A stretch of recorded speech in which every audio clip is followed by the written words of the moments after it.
అపోస్తలులు తప్ప అందరూ యూదయ సమరయ దేశములందు చెదిరిపోయేది. భక్తిగల మనుషులు స్టెఫనును సమాధి చేసి అతనిని గూర్చి బహుగా ప్రలాపించిరి.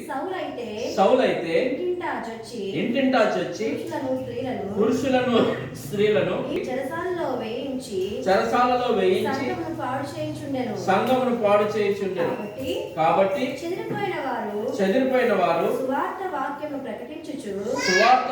ప్రకటించుచు ఫిలిప్పు సమరయ పట్టణమునకు వెళ్ళి క్రీస్తును వారికి ప్రకటించుచు ఉండెను.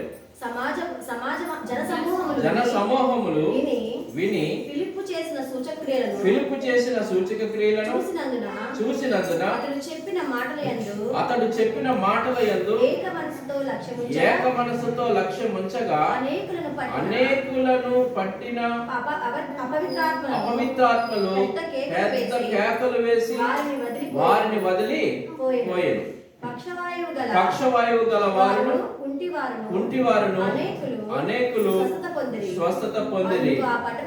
అందుకు ఆ పట్టణంలో మిక్కిలి సంతోషము కలిగెను.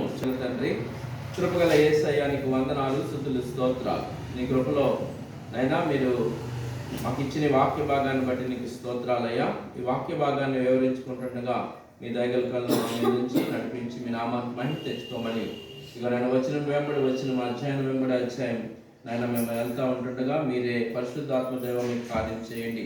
వచ్చిన వాళ్ళందరికీ గ్రహించగల హృదయాన్ని దయచేయమని అడుగుచున్నాను, కృప చూపించమని అడుగుచున్నాం. మీరే ఏ కాలమందు స్టెఫను ఏ కాలమందు ఆ విషయాలు చెప్తా ఉన్నాడంటే,